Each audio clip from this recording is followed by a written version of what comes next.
In the modern game, there is nothing more important than the footwork. If you hit one good shot, I call it admiration. A lot of us like to just stare at it. Ooh, I hit a good one. But that doesn't quite do it. Remember, the ball comes back. So I call it, right here on the tee is home base.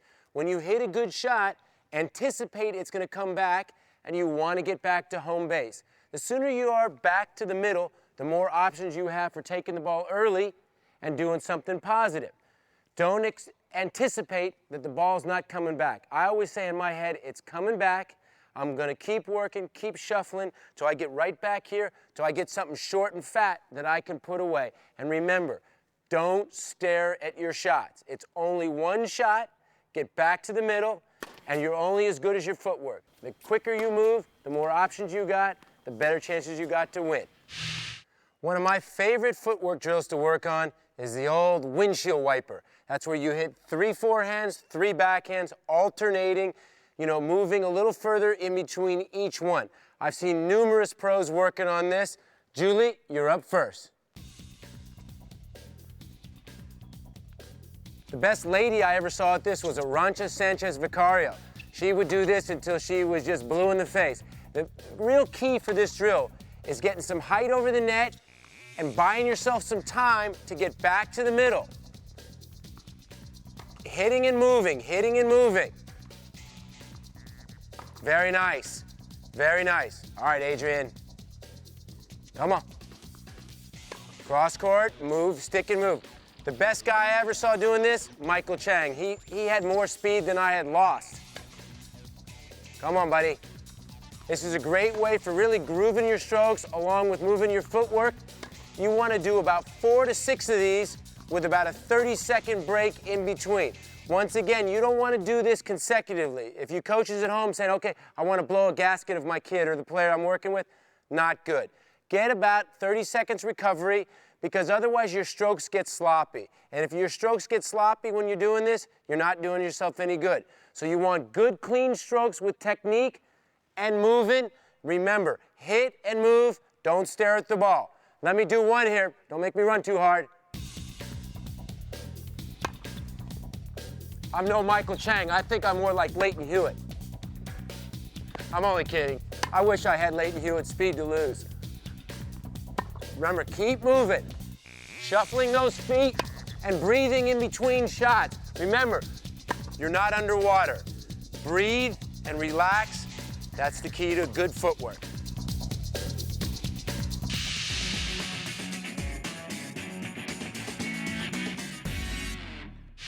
You have 3 good options for really grooving the stroke. The first, that old dreaded ball machine.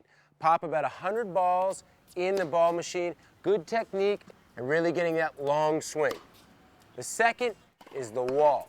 Wall never misses a shot, and the key to when you're really working on the wall is that early preparation. You got to get ready quicker on the wall because the ball will come back to you much quicker.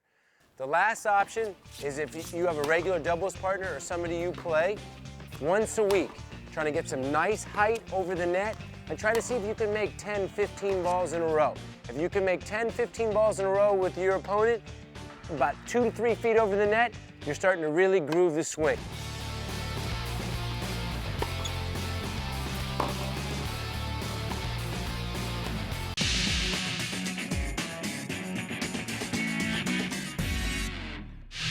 Now let's talk about settling in at the baseline. You know, Andre Agassi likes to hug the baseline. Rafael Nadal is all the way back here. And then you got the guy in the middle, Roger Federer. So you can play from anywhere, as long as you're playing aggressively and move it. I always like to think of, the court as spots. Never aim for the line. I always like to give myself, so I can move my opponent 4 feet by 4 feet. I don't want to aim too close to the width or too close to the lane. If I can get 4 by 4, I know that I'm going to be moving my opponent. As soon as I hit and I move my opponent, I want to recover and get back just in case I get a short ball, then I can take a good swing and finish the point. What you don't want to do is you're moving your opponent as you hit, oh, I hit a good one, and stare. Then you're not getting back to the middle, and then you're vulnerable to a short ball. So remember, when you hit a quality shot, hit and recover. Roger Federer is a genius at hitting and recovering. He's almost hitting and recovering in the same swing. So remember, for the club player, don't stare and recover to the next ball, and you're on your way to becoming a power baseliner. Why don't you hit me a couple of shots? See, I'm going for about 4 feet area where all of a sudden I can give myself some room, you know, to have a chance to stay in the point.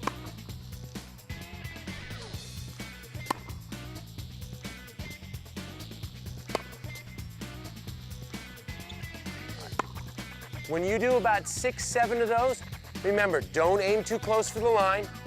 Try to get some width and length, and remember, as soon as you hit a good shot, don't stare at it, anticipate it's gonna come back, and be ready for the short one to finish the point.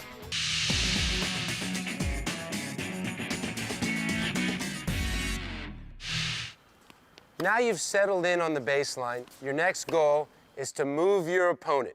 When you can move your opponent off the home base, this is where all of a sudden you've got your opponent in trouble. Basically, what you want to do is aim cross court, because that's going over the low part of the net, and you give yourself a margin of error. I also like to think that you want to get the ball anywhere from 3 to 4 feet over the net so you can get more length in the court. Most of us, when we try to hit the ball hard, we hit it a little flatter, we hit it low over the net, and it doesn't get very deep in the court, and then sometimes it doesn't get away from your opponent, it leaves yourself vulnerable. I always think 3 times cross court, 1 time down the line. And try to avoid going that first ball down the line. That's more for the pros. For the club player, you think go solid cross court. It's like a left jab or a right jab in boxing. It's the safe, solid shot, and you want to get your opponent moving just slightly one way, so all of a sudden the next time you can get him slightly going the other way. Hopefully you can induce a short one. Here, why don't you hit me a couple? And technique is so big on this. You want to have a nice, clean swing. Using that, see how I use the left hand. See me, I like to hit the forehand. Nice, clean swing. All right, give me one backhand, see if I can hit a good backhand. Step in. So the key on those shots, remember, take about a 4x4 area. Don't aim too close to the sideline, not too close to the baseline. Give yourself maybe a little check mark on the court. 4 feet by 4 feet. That's plenty of room to move a club player to have the open ball to finish it.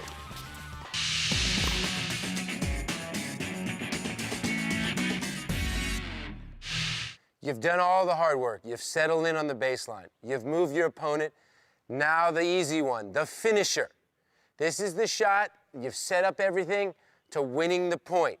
And what you want to do is go to the ball. Get the ball before it drops. Pete Sampras, the best I ever saw, as soon as he saw the ball hanging, he would sprint forward, good mechanics, and finish the shot, not take it for granted. A lot of us like to do it on the forehand side. A lot of the people that have good two-handed backhands also like to do it with the backhand. But this is one shot I call a lot of us get the big eyes. We just take it for granted, we get up there and we get sloppy, and we kind of take a baseball swing at it and we miss it. Remember, it's an easy shot, but you gotta have solid mechanics. You're closer to the net, so all of a sudden if you get closer to the net, maybe you need to put a little bit of spin on the ball. You can't just go up and kill it, and remember, if you catch it too low, you didn't get there soon enough. So as soon as you see it hanging, get sprinting forward, hit it, and execute. All right, Yaz, hit me a couple here. This is my money shot. And remember, don't aim for the line. You're already in good position to win the point. Give yourself at least 3 feet of margin of error. And you know what? Don't hit to the same side every time. If you hit to the same side every time, your opponent will know that you go every time. So try to mix it up a little bit. One more. Pretty good, 3 for 3. Remember on this, no big eyes, don't take the shot for granted, and for the club player, give yourself at least 3 feet of margin of error, and you'll be in great shape for finishing the point.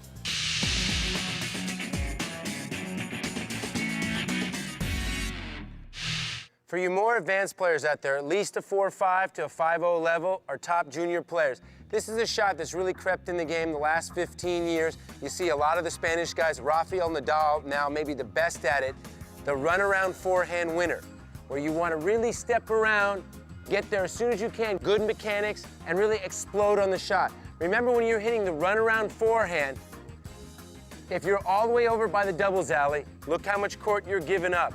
You better go for the shot. What the one thing you don't want to do is run around the forehand and push it, because then all of a sudden you leave yourself vulnerable for anything fat over there. So that's why you see guys like Nadal, when they run around their backhand, they're absolutely bone crushing it, because they feel confident they're going to make it, but if they're not, they're going for it. And a lot of guys prefer to go inside out. That's over, you know, it would be like your backhand cross court. That's why it's an inside out forehand, because that actually buys yourself time to get back in the court if you hit a good one.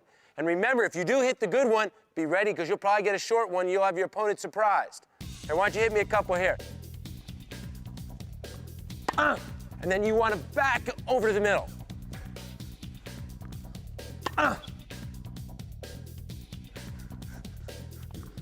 Boom.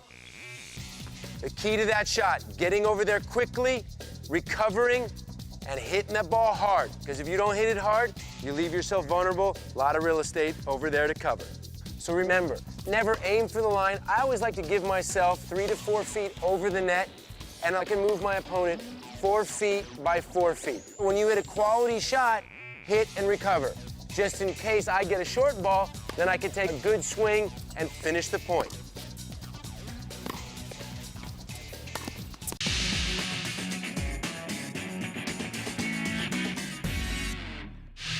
A couple drills I like to work with, especially my forehand volley, is I like to have somebody feed me the ball really hard on the forehand volley so I can get down low and punch it. And you need really good technique when the ball is hit hard to you.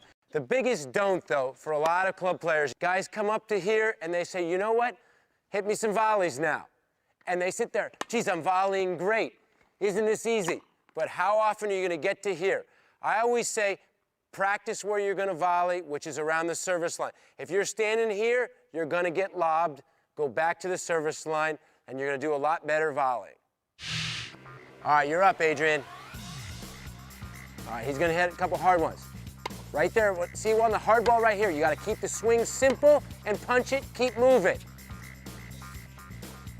All right, on those, the key on all those balls, when the ball's hit hard to you, you want to get down as low as you can, get the shelf down, and it's almost like a karate chop move. As soon as you hit, don't stare at it, get right back in your stance.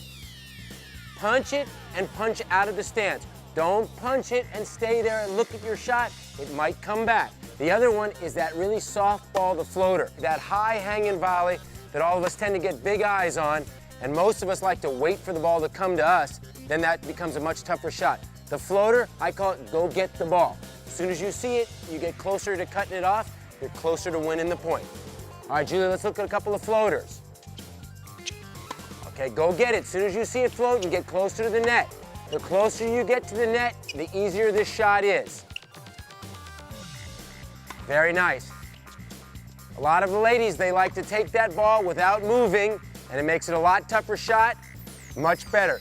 On that ball right there, if you don't move, you tend to take a big swing, the shot gets more difficult. All right, and then this is a good drill where you move them both together. One hard one, one floater. See how close I got to the net right there?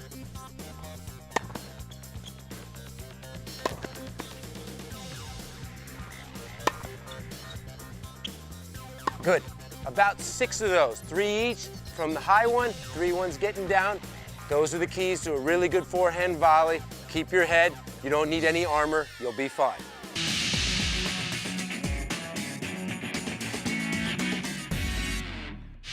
Now we're going to work on the backhand volley. Most club players and kids at home think this is the much tougher side than the forehand side. I actually think the opposite. It's the much easier side. It's the cleaner swing of the two to hit.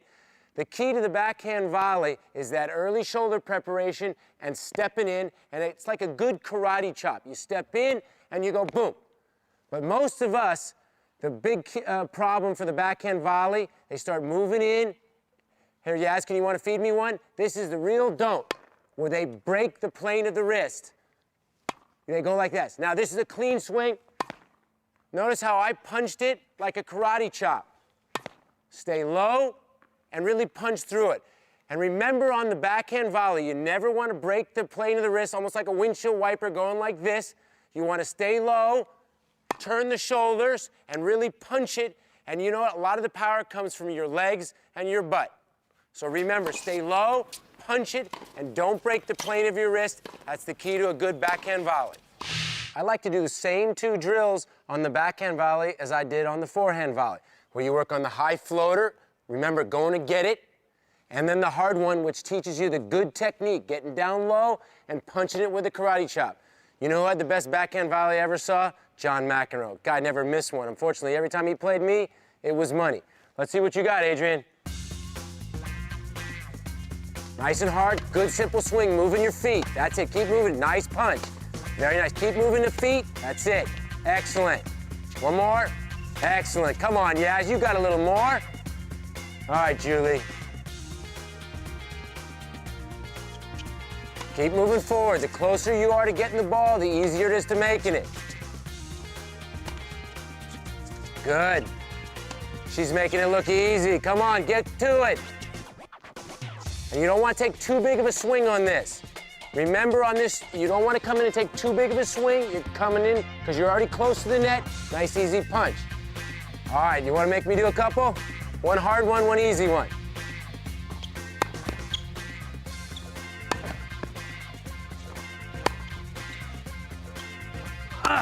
There's my Sharapova grunt. This drill I used to do with Andy Roddick. He used to like me to have him hit the ball at him so hard, and every once in a while I hit him, he would just smile. But believe me, when I get to the net, he was going to take it back out of me. You work on these 2 drills, you're going to get a good backhand volley.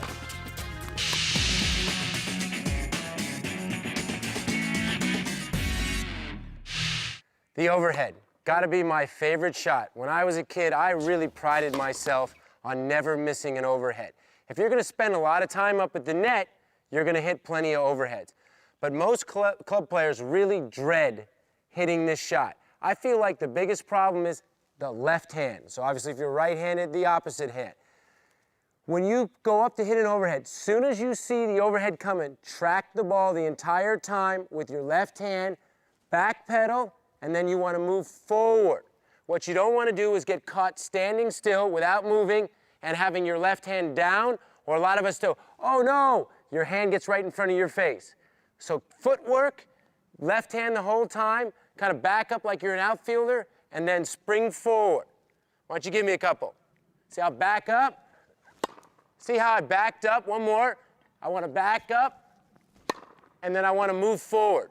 And the left hand has got to be up the whole time. Never take it down. You can use a finger or your hand, but if your hand is down, you got no balance. That's the key to a great overhead. I got a couple of drills to make this shot what it should be. First, we're going to use Julie to use the consistency on the overhead. You try to hit about 5 or 6 overheads in a row in the same spot, you know, consistently making it. The second one Adrian is going to do, where you run up, click the net, and back pedal. So it's working on your back pedaling and moving. All right, Julie, you're up first.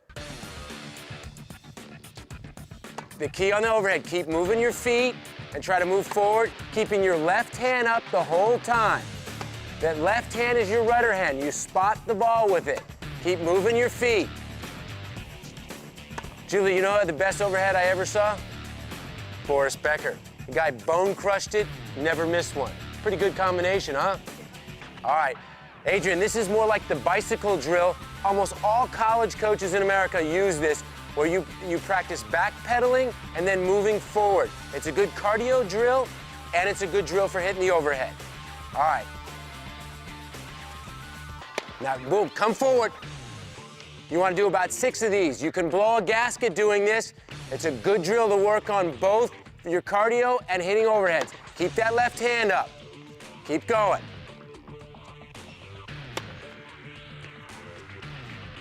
Come on, keep going. One more. What, you use the expensive part of the racket? All right, I'll do a couple. All right, make me do 2 as well. Like an outfielder, you want to back up and then move forward. Keep the left hand up. All right. Remember on this overhead, you got to keep moving your feet, keep the hand up. It's a tough shot. Treat it like it's a tough shot, and you'll make a lot more of them.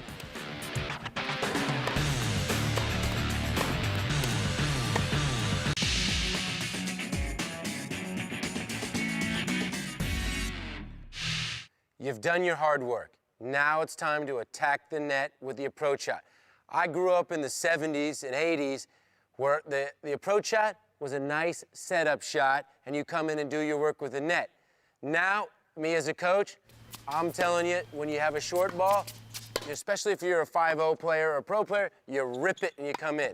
But for club players who not have exceptional racket head speed and can't get that amazing spin, once again, maybe you don't want to go for so much. You don't want to get that big eyes. You want to hit safe and solid. Give yourself 4 feet of margin of error and get to net. Because remember, a lot of club players do not pass like professionals. So if you're a club player, give yourself that nice margin of error and don't take the shot for granted. And remember, move your feet on it. All right, Yaz, give me a couple. Oh, I hit over a backhand. I didn't used to be able to do that. See, I'm more old school where I would tend to slice the backhand approach, but all the modern players are saying, what the heck is that? Give me a forehand.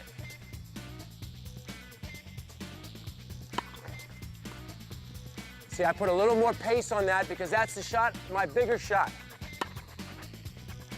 See, when you have a big forehand, you want to go for that forehand, but once again, give yourself, see how I hit that shot? I gave myself a nice 4-foot margin of error. I didn't exactly try to hit a winner. The pros will probably try to hit a winner on that, but club players, stay solid, stay comfortable, and try to make that shot 9 out of 10 times. You're gonna win a heck of a lot of points.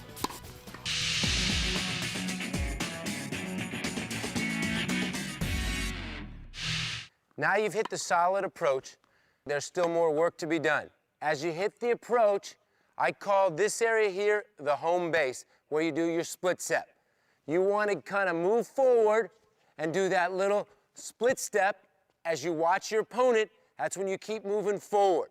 What you want to avoid doing, a lot of us do at the club player level, we hit that approach and we literally are running out of control, forgetting about the split step. And when you hit the volley, you have no balance and you're just out of control. You have no base, nothing. I heard this when I first turned pro when I was 20 years old. All Australians have covered down the line on their passport. That's why you never see an Aussie get passed down the line. They always hug down the line because they always feel like it's easier to stick your racket out and guard cross court. So remember, when you hit me approach, and then I'm gonna show you split step. And then I wanna move forward on the split step. You do that little hop, split step. The reason why you wanna do that little hop split, it's for your balance and kind of figure out, gauge what your opponent's gonna do. If you literally sprint in out of control, he can either lob you or pass you. You've given up your advantage. So remember, after you hit the good approach, your balance is so key, and cover down the line. Let's see if we can do one good one here.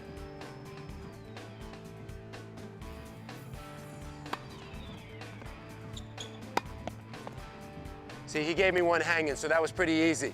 But remember, the little split step, think about covering down the line first and then moving forward. That's the key to a good split step.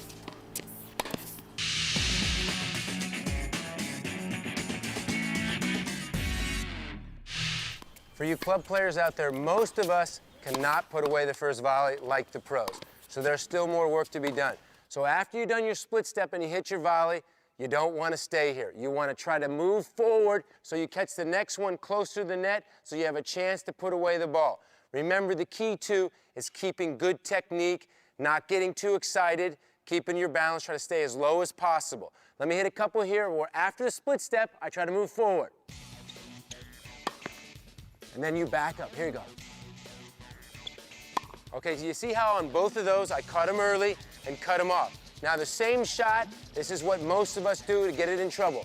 We've done the split step and we don't move on the second one, and look where we are to hit that volley. Brutal position, we'll miss 9 out of 10. So remember, after the split step, don't stay at home base because you have no angle. You're easily passed cross court or easily passed down the line. So as soon as you hit that split step, move forward and finish it. Much easier to finish the volley moving forward.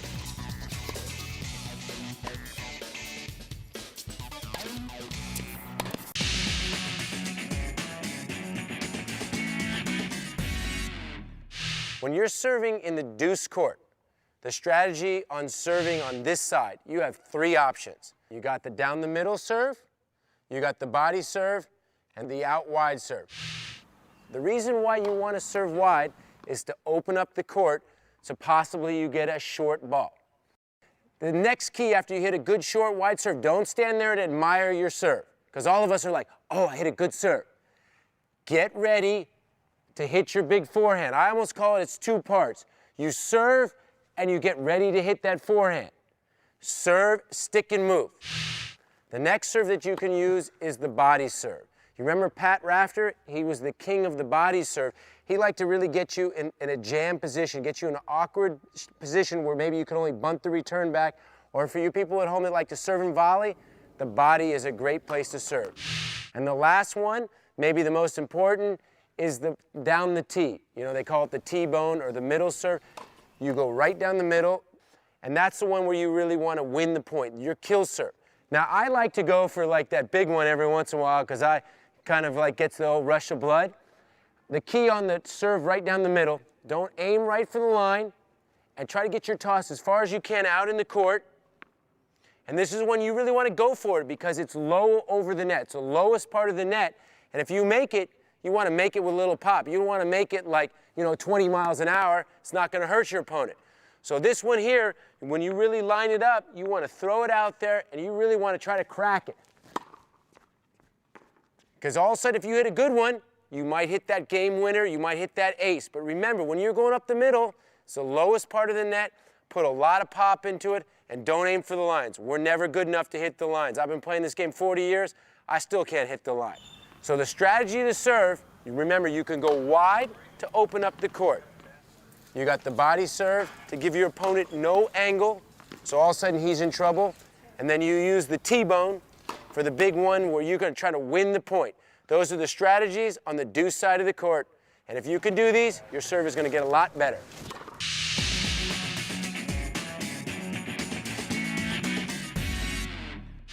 Now we're going to go to the ad side of the court. This is for you right-handers at home, the tougher side.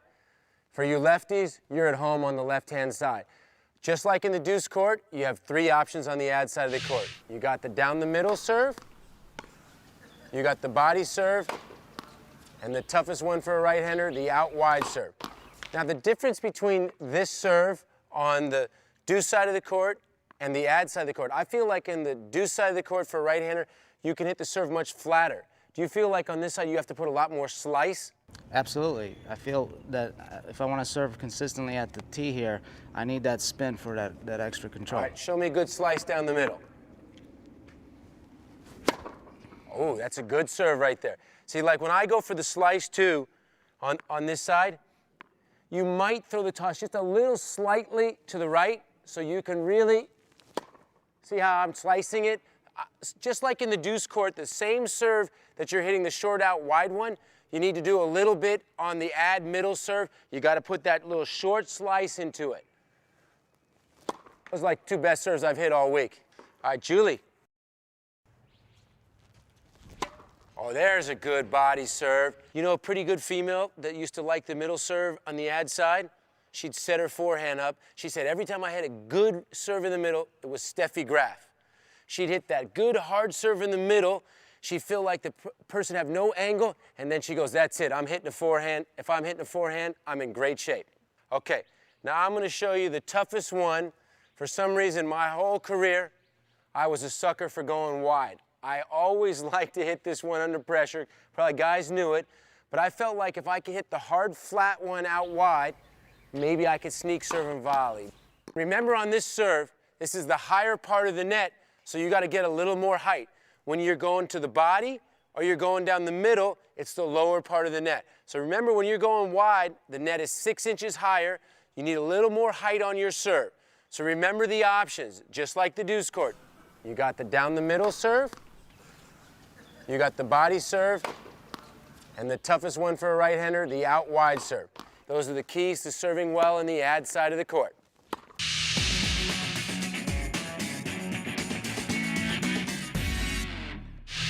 Weighing your options on the serve, the big dilemma. High percentage or to go for it. Julie, what do you tell most players to do?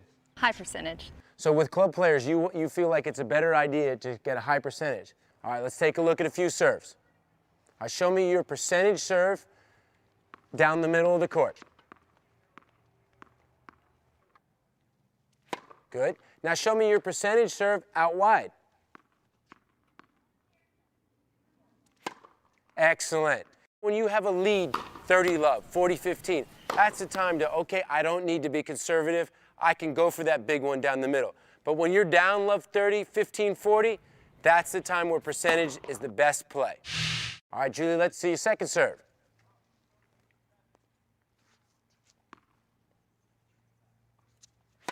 All right, very nice second serve right there. She gave herself so much room deep in the court, and that's a serve right there that you can practice at home so much. Because remember, if you put your second serve just nice, solid, deep in the court, you're in the point.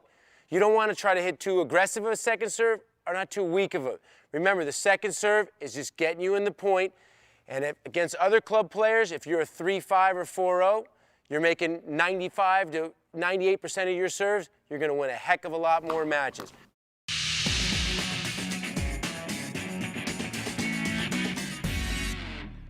Now we're going to take it to one of the toughest things to do in serving, the serve and volley. It's a great mix-up. You're probably going to do it a lot for doubles.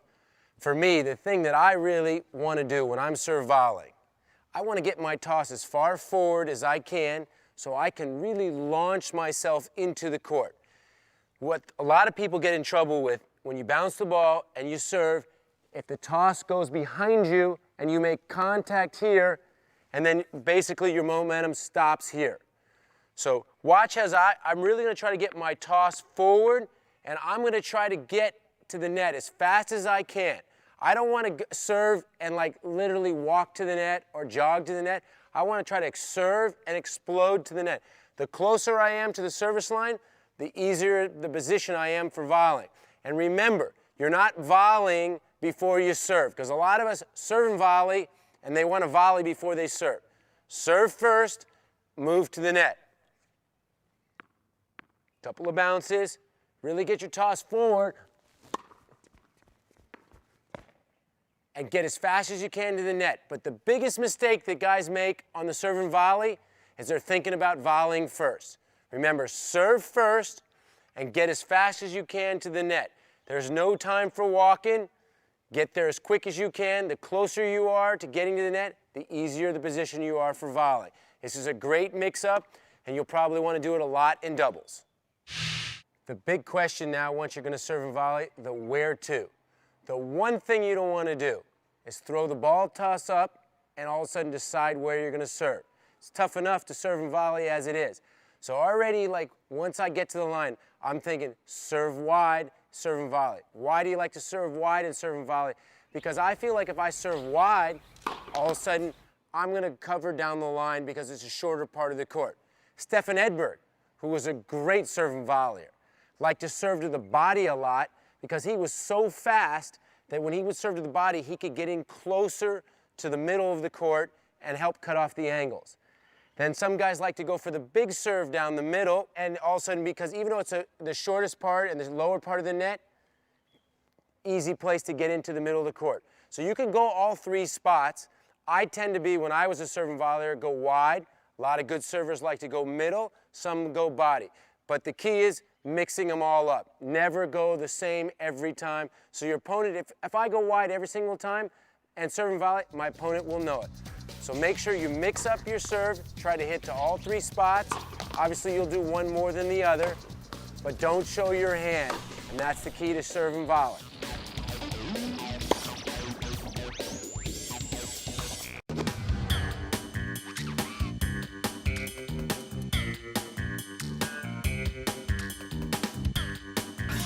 Nice and hard, good simple swing, moving your feet. That's it, keep moving, nice punt. The key to coaching is communication, is hearing your player and trying to, come in between the middle. Like he hears you and you hear him.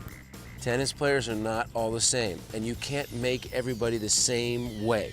Everyone's got different strengths and individualities. You gotta learn to work with those, and it can't be just your way or the highway. Let's say you play as a kid, you play high school, or maybe you're lucky enough to play college, but as you get to become an adult, you can play in league play, you can play tournaments, and as you get older, obviously besides getting good exercise, I think competing is good for your self-being. The key on the overhead, keep moving your feet and try to move forward, keeping your left hand up the whole time. I always say that you compete against yourself. Besides competing against your opponent, hey, if you're 3.5, see if, you can get to a 4.0, you can get to a 4.5, or you can, win your club championship. Just don't say, okay, next year I gotta be 10 times better. Just try to get a little better every year. I still get up, and every time that I'm involved in tennis, I gotta pinch myself because I love the game. I love the chance to compete. I love, playing. I love coaching now. I like talking about it. It's a huge passion for me. I love the game. In my 14 years that I played on the tour, the greatest thing, at least I feel good about, I gave it everything I had, and I had the chance to compete. No one ever stopped me from competing, or I can't blame my coach that I didn't do better, but that's because of me, and I was driven. But I had a great run. I loved every part of it, and I had that chance to do it. And at least for me, I'm at peace for myself that in 14 years I played, I had the time of my life.